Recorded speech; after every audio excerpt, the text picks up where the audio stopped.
mortal. Eu sei o que é o pecado mortal, né, que são os pecados que estão diretamente ligados aos 10 mandamentos, então é fácil para eu compreender. Para eu ir para as segundas moradas, eu tenho que lutar fortemente contra os pecados veniais, que são todos os outros pecados, que às vezes a gente chama de os pecadinhos que a gente comete de vez em quando. Então eu tenho que lutar contra esses pecados. Nas terceiras moradas, eu preciso persistir, eu preciso lutar contra o orgulho, eu preciso lutar, para me manter ali diante de nosso Senhor. É fácil da gente entender. Nas quartas moradas, as graças elas são sobrenaturais e muitas vezes o nosso intelecto não consegue alcançar. É importante a gente lembrar que Santa Teresa, ela foi uma santa que viveu muitas experiências místicas. Para ela, falar das quartas moradas era fácil, porque ela vivia essas experiências. Santa Teresa, ela levitava quando ela estava em oração. Ela teve vários encontros pessoais com o nosso Senhor de quase que sentar aqui e bater um papo com Jesus. Ela teve o fenômeno da transverberação, então muita coisa aconteceu com ela. Então era fácil dela entender, mas ela entendia que para nós que não vivemos essa experiência, às vezes existe essa dificuldade. Ela vem falar, a gente vai estar sempre voltando nas terceiras moradas para a gente entender as quartas, tá? Nas terceiras moradas, ela vai nos lembrar que o grande risco ali que a gente falou aqui era que a gente se orgulhasse, que a gente ficasse embevecido, porque agora eu já rezo, agora eu já vou para a missa, eu já leio a Bíblia, eu sou quase santa, Eu até dei esse exemplo para vocês. Então, a gente nas terceiras moradas, a gente luta contra isso porque é um risco muito grande. Tanto é que nas terceiras moradas, não sei se vocês lembram, a passagem que norteava Santa Teresa era a passagem do jovem rico, aquele jovem que chega para Jesus e pergunta: o que eu tenho que fazer para ir para o céu? E aí Jesus começa a falar e fala: não, já faço tudo isso. Provavelmente a alma daquele jovem rico era uma alma que já estava nas terceiras moradas, era uma alma que já lutava fortemente contra os pecados veniais, que já não cometia mais os pecados mortais, porque ele diz isso para Jesus. Quando Jesus cita os mandamentos, ele fala: eu já faço tudo isso. Era uma alma que já tinha uma maturidade espiritual, que já provavelmente tinha uma oração de meditação, mas era uma alma que não conseguia se entregar por inteiro. Era uma alma que ainda não conseguia viver o desapego. E Santa Teresa d'Ávila, ela vem dizer que nas quartas moradas, as almas que chegam nas quartas moradas, elas precisam estar totalmente abandonadas em Deus. Foi o que o jovem rico não conseguiu fazer. Quando Jesus chega para ele e diz: vai, vende tudo e me segue. Aí ele foi lembrar que ele tinha muito dinheiro. Como é que ele ia vender tudo, abandonar tudo? Ele não consegue. A gente percebe a diferença quando a gente vai ver a vida de São Paulo. São Paulo, ele chega a falar: eu deixei tudo, eu entreguei tudo para seguir. São Paulo, ele tinha posição social, São Paulo tinha dinheiro, ele tinha poder, e ele abandona, ele se desapega completamente por amor a Jesus. Então, esse é um exemplo de uma alma de quartas moradas. Aí o que ele vem falar também, que nas quartas moradas, o autoconhecimento ele é muito importante. Até as 3 primeiras moradas, a gente buscou sempre o autoconhecimento. A gente tinha que se conhecer para conhecer os nossos defeitos, os nossos pecados, as nossas misérias e poder combater esses pecados. A gente falava isso em cada morada. Aqui nas quartas moradas, a alma que chega aqui, ela já desenvolveu um dom de discernimento tão grande que ela já não cai mais ela já não, quase praticamente não cai mais nas ciladas do inimigo. As ciladas aqui, ao invés de fazer mal para essa alma, tamanha é a maturidade dela, a cilada que faz bem. Porque quando ela percebe a cilada, ela percebe uma oportunidade de se aproximar mais de Deus. É vencendo essa cilada, é reconhecendo que Deus está comigo, eu vou me aproximar cada vez mais dele. Até as terceiras moradas, as ciladas, elas derrubavam a alma. Porque a gente já era facilmente né, a alma ainda era facilmente enganada. Aqui ela já tem esse dom, né, muito evoluído, e ela já consegue canalizar toda a provação e dificuldade para a vida espiritual. Então, quanto mais a gente vai progredindo na vida espiritual, quanto mais a gente vai se aproximando desse centro do castelo, menos o inimigo vai ter poder sobre nós.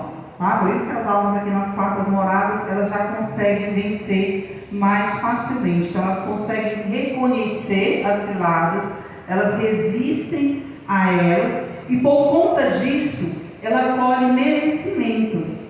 Né? É o Senhor que vai dar a graça a essas almas, né, por conta, né, delas serem fiéis, delas estarem conseguindo, né, vencer as ciladas. Aqui nas quartas moradas, nós já não dependemos só do nosso esforço, como até as terceiras moradas. Aqui muito mais importante, muito maior, é a graça de Deus. A gente depende muito mais da graça de Deus do que da nossa ação para permanecer e progredir para as quintas moradas. É por meio, né, dessa graça de Deus que vai fazer com que a gente a cada momento seja transformado, a cada momento se aproxime mais de nosso Senhor. Ela dá aqui 4 características que a gente pode colocar das almas que estão nas quartas moradas. Primeira característica, ela não se prende somente a obras. Significa isso. Hoje, por exemplo, nessa semana eu estou estudando Santa Teresa, eu estou, né, vendo vídeo, eu estou lendo livro, eu estou lendo a apostila, eu estou preocupada com a obra que eu vou realizar aqui. A Fernanda estava preocupada com a música que vai ser cantada no oracional, o Augusto com que ele vai tocar. Essas são as obras que a gente vai realizando. Mas a alma que está aqui nas quartas moradas, ela se preocupa muito mais com o espiritual, com o momento de intimidade, com o momento que eu vou ali para diante do sacrário, que eu pego o meu texto, que eu entro em intimidade com o nosso Senhor. Ela não abandona as obras. As obras, elas são importantes, mas mais importante, né, do que eu estar aqui falando para vocês, passando essa formação para vocês, é o meu momento de intimidade com o Senhor. Então, ela não abre mão desse momento de intimidade com o Senhor.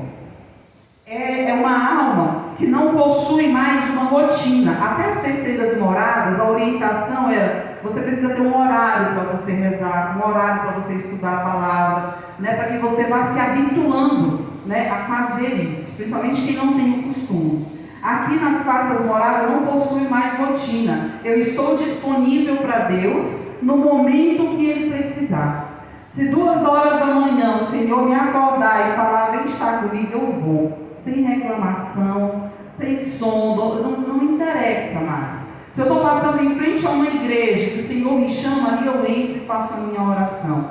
Essa é uma alma de quarta morada. As almas de quartas moradas, elas fazem tudo por amor a Deus. Elas não estão esperando nenhum tipo de recompensa. A gente vai até ver que é o contrário lá na frente. Elas não se acham merecedoras de nada. Tudo que elas fazem é por amor ao nosso Senhor. E essas almas, elas perdem completamente o medo das penitências.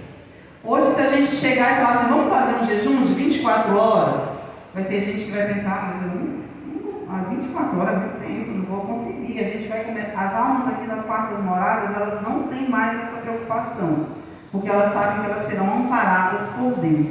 Então, elas perdem o medo das penitências. Se a gente chegar para alguém e falar: vamos acordar todo dia 3 horas da manhã para rezar, a gente vai falar: não, 3 horas, melhor do sono. A alma de quarta morada vai ser a primeira a se apresentar e querer rezar, e é assim que é a alma de quarta morada.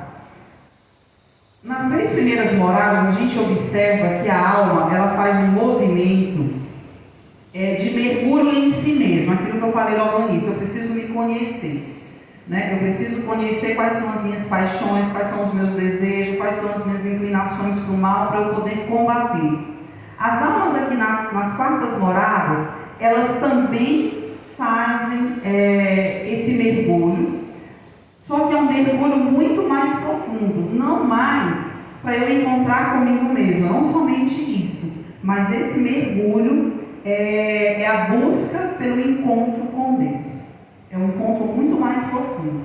E aí a gente pode perguntar, como é que a gente faz, né, para fazer esse mergulho? Né, o que a alma precisa fazer? Santa Teresa, ela vem falar da oração de recolhimento e oração de quietude. Tá? São duas formas de oração que ela vai nos ensinar e que vai nos ajudar, né, nesse mergulho em direção ao nosso Senhor. Ela diz que por meio da graça de Deus, tudo é por meio da graça de Deus. A alma, ela vai fazer dois movimentos quando ela chega nesse nível de oração. O primeiro movimento que ela faz é o movimento de contentamento ou consolações. Esse movimento ele ocorre quando a oração ela parte da alma e ela encontra a Deus. Por exemplo, quando eu pego a minha Bíblia para ler, aquele movimento partiu de mim, né? Partiu de uma alma, mas ela vai me levar para Deus, porque quando eu for ler a palavra, eu vou ter que estar em intimidade com o Senhor. Então, esse movimento ela chama de contentamento e consolação. Existe um outro movimento que ela vai chamar de gostos. Que movimento é esse? É um movimento que vem de Deus e termina na alma. Um exemplo que a gente pode, né, usar é, por exemplo, uma pessoa que está passando por grandes tribulações, está passando por grande sofrimento. Né? Ela faz as suas orações normais, pedindo ao Senhor, né? E o Senhor ele escuta essa oração e ele vai ao encontro daquela alma. Então, nesse momento, é Deus que vem até a alma. Então, é essa diferenciação que ela faz, né, nesses dois tipos de oração. E ela ainda tenta ajudar a gente também a compreender, mostrando o exemplo do elemento água. Não sei se vocês lembram, lá no início eu falei que Santa Teresa ela gosta muito dos elementos. E ela vai dizer que a oração de contentamento é como se a gente utilizasse dos aquedutos, dos encanamentos para receber essa água. E os gostos é como se fosse uma fonte que jorra, que brota, né? Então, essa fonte que é o próprio Cristo. Então, ela faz essa diferenciação para, né, ver se a gente entende um pouquinho melhor essa questão. Aí ela vem fazer um alerta em relação à oração de quietude, porque ela diz que é comum nessas orações nós termos distrações. Ela fala dessas distrações desde as primeiras moradas, inclusive citando o seu próprio exemplo, né, que por anos de convento, como é que é o nome? Não é convento, eu esqueci o nome. Ela ficou, né, perdida nas distrações. E o que ela vai falar? Que as distrações durante a oração, elas não podem nos tirar o foco que é a intimidade com o nosso Senhor. Ela não pode nos tirar da presença de nosso Senhor. Então, é como se a gente tivesse a alma e o intelecto, a nossa inteligência, como coisas separadas. A alma, ela mergulha profundamente nessa busca por essa intimidade com o nosso Senhor. Enquanto a alma está fazendo esse movimento, é como se o nosso pensamento ele tivesse distraído. Ele estivesse passeando pelo castelo, ao invés de estar buscando se aproximar cada vez mais de Deus. Ele está passeando, ele está indo lá pelas terceiras moradas ainda. Só que ela vai explicar que aqui nessa morada, pela força que a alma já tem, essas distrações, ao invés de fazer mal, faz bem para a alma. Porque vai lembrar, às vezes, de algo que aquela alma ainda tem que trabalhar. Então, essas distrações, ela só diz assim, que a alma não pode se perder, se distrair junto com o pensamento. Ela tem que continuar firme na oração, porque com a continuidade da oração, o pensamento ele vai por si só, na verdade não é por si só, por intervenção divina, ele vai cessar. E a gente vai conseguir, né, no determinado momento, estar focado inteiramente em Deus. Então, o importante é que na hora das distrações a gente não se perder, a gente permanecer, né, firme na oração.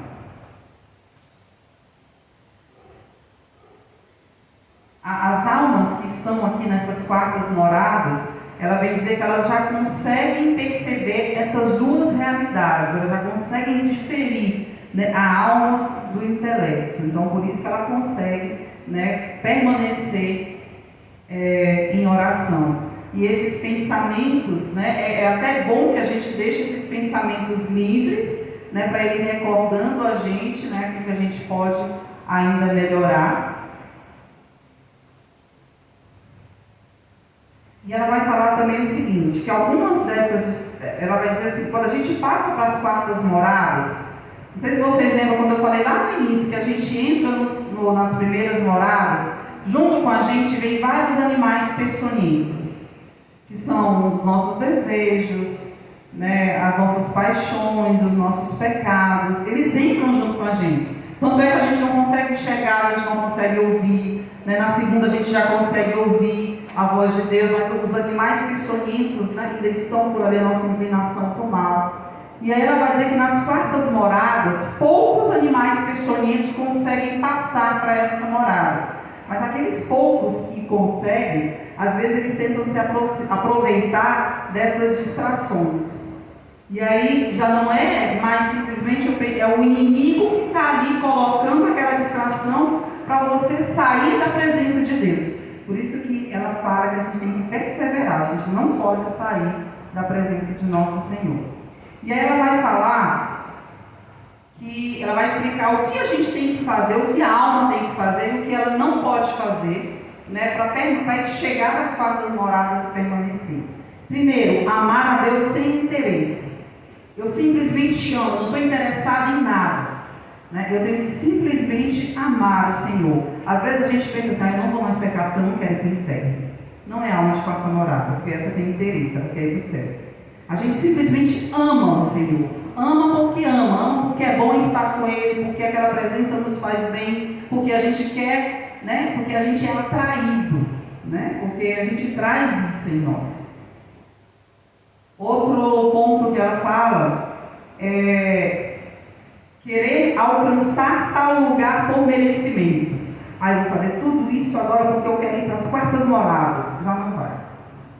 As almas que chegam às quartas moradas, a maioria delas acham que nem merecem estar ali, não se acham dignas de estar ali. Tá? Então a gente não tem que fazer nada para querer esse merecimento. A gente simplesmente faz. Buscar essa intimidade pelo desejo de padecer e imitar nosso Senhor. O que é padecer? Né? Quando Jesus padece, o que é? Jesus sofre. Né? Então, essas almas de quartas moradas, tá? Elas querem sofrer por Jesus. Elas querem sofrer por Jesus. Elas já não se importam mais. O sofrimento não é mais um peso. A cruz já não pesa tanto, né, quanto para as almas, por exemplo, das terceiras moradas. Não desejar os gostos, né? Não desejar ser recompensado, né? Eu chego diante do Santíssimo, meu coração bate forte, eu sinto, né? Todo tempo eu quero sentir aquilo. Nem sempre a gente vai sentir, eu nem tenho que rezar desejando isso. Saber que Deus dá esse gosto a quem Ele quer. Deus não é obrigado a nos dar nada. Mas Senhor, eu vou para a missa todo dia, eu confesso, eu comungo, eu não faço nada de errado. Você não está fazendo mais do que a sua obrigação. Deus não tem obrigação nenhuma. Ele dá o gosto para quem Ele quer, quando Ele acha necessário, e a gente não tem que julgar a vontade de Deus. E aí ela fala da oração também de recolhimento, que ela diz que é algo sobrenatural e que nos traz muitas graças, principalmente no que diz respeito à nossa disposição, a disposição da alma de encontrar a Deus.